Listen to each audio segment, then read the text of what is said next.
Overdrive this week, Abhay rides the exciting new Ninja 300. We decode Bajaj's plans for the enthusiast and commuter segments. Auto Selector and this week's motoring news. And Shumi drives the fastest convertible in the world. Hello and welcome to Overdrive. I'm Shireen Bhan. As you can see, we've got a power-packed show lined up for you, but let's start things off by focusing on action on two wheels. Bajaj Auto unveiled the new Kawasaki Ninja 300 just last week, its latest offering in the sports bike segment. Abhay Verma does a quick road test to give you his verdict on the Kawasaki Ninja 300.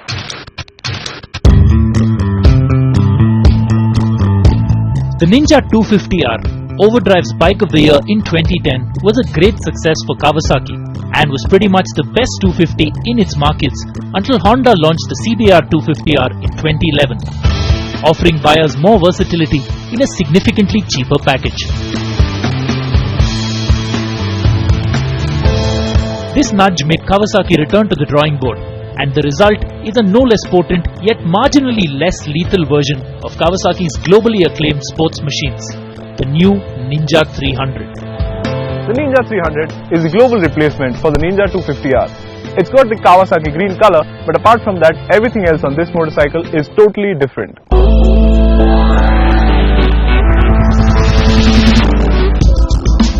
The 300 in fact looks more like a scaled down 600 than a 250, which is not surprising since it draws a lot of styling cues from the bigger Kawasaki's. The biggest change is the front end. The 250R single headlamp unit has been replaced by snazzy looking twin headlights inspired by the ZX-10R, while the front end is also wider, adding to the stance. The fatter 140mm rear tire and edgy exhaust also add more visual bulk. Another major visual change is the fuel tank, which looks a lot more muscular than the 250. It also gets knee recesses now, which allows you to lock in better when leaned over, while the seat is lower, offering more comfort to shorter riders. The 250R's retro-looking analog clocks have made way for a properly modern analog-digital dash, with the large tachometer dominating the fascia. Overall, the 300 impresses you at first glance with its excellent fit and finish levels. The engine on this motorcycle has lost weight, gained capacity, and now puts out about 39 PS of power. In simple terms, that means that this motorcycle accelerates a lot harder and is a lot faster than the 250.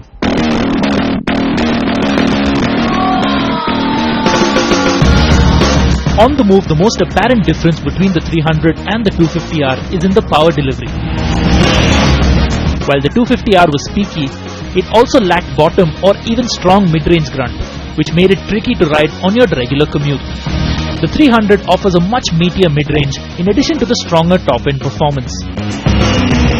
The bike pulls cleanly even as low as 4000 RPM, eliminating the need for constant downshifts and making it much more usable on a daily basis. The engine is also a lot smoother throughout the rev range and sounds sweet when revving close to its 11,000 RPM redline, while the gearbox is butter smooth, offering precise shifts at all times with minimal effort. Another interesting feature that this motorcycle gets is a slipper clutch. That is a feature we have previously seen only on much larger motorcycles.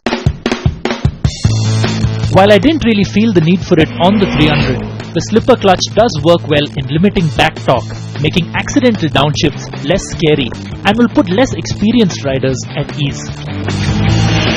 Talking numbers, the Ninja 300 is proper quick, hitting 100 km an hour in 7.26 seconds, while fuel efficiency is also impressive at 24 km per litre in the city and 30.5 km per litre on the highway. The suspension on this motorcycle can handle bad roads and also inspires a lot of confidence around corners. That means you can ride this motorcycle to work every day and also have a lot of fun over the weekend. The 250R was an accomplished handler and the 300 only betters its benchmarks. The slightly revised riding position makes it comfortable and it feels even better slicing through traffic or when changing direction quickly in and out of corners. The fatter rear tire aids confidence and the 300 has the makings of an able tourer. The Ninja 300 is significantly more expensive as compared to the 250. But that's because this motorcycle gets a whole lot of technology which the 250 simply didn't have. That also means that this is a motorcycle for the passionate and well-informed biker who does not mind paying the extra premium for a fabulous motorcycle.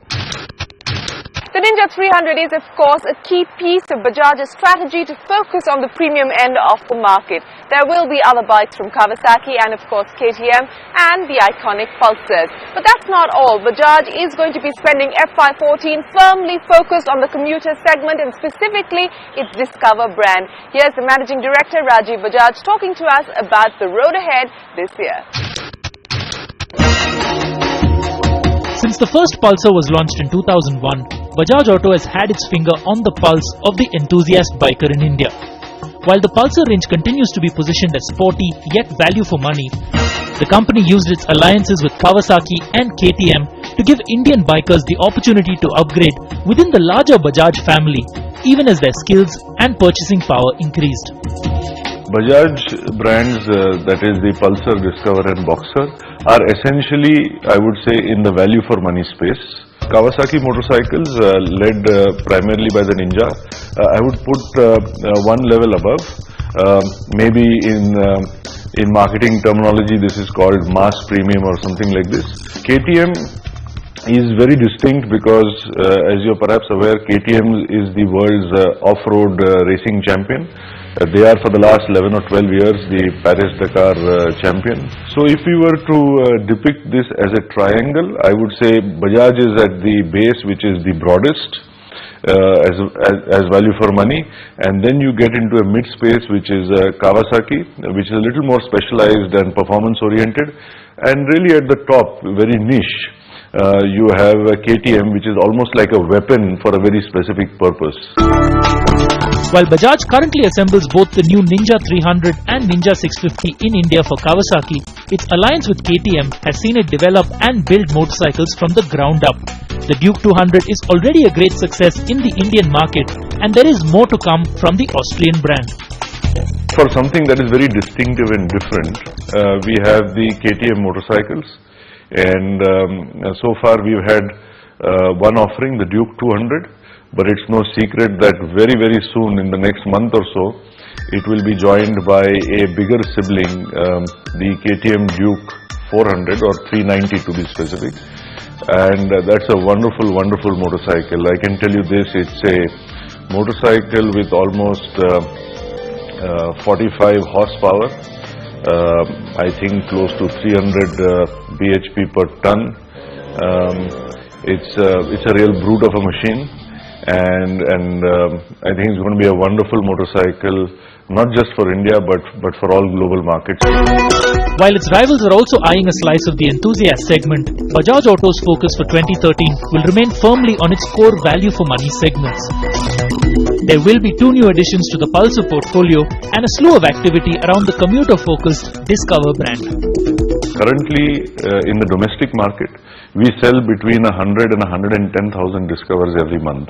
I would like to see that number grow significantly, and when I say significantly, I mean to something that is over 150,000 a month. And the Discover 100T provides us some answers as to how we could do that.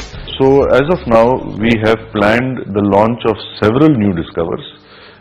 In fact, I can say specifically that we have 6 Discovers that are being ready for launch for this financial year. We may or may not launch all 6. We will launch somewhere between 4 and 6 depending on the competitive situation. And I am very hopeful and I am very keen that with that, we should see a 50% increase, if not more, in the sales of the Discover, which would then catapult Bajaj motorcycle volumes to the next level. In the Indian two-wheeler space, the commuter segment is certainly where the volumes and competitive action is centered, with Bajaj and Honda aggressively targeting market leader Hero. Stay tuned to Overdrive in the weeks to come for more on how the big names are going to play the commuter game. Well, that's what the country's second largest motorcycle manufacturer has lined up for you in FY14. But on that note, it's time for a break. When we return, Bert answers your queries on Auto Selector, and we wrap up all the news of the week, starting with the latest launch from the Honda stable.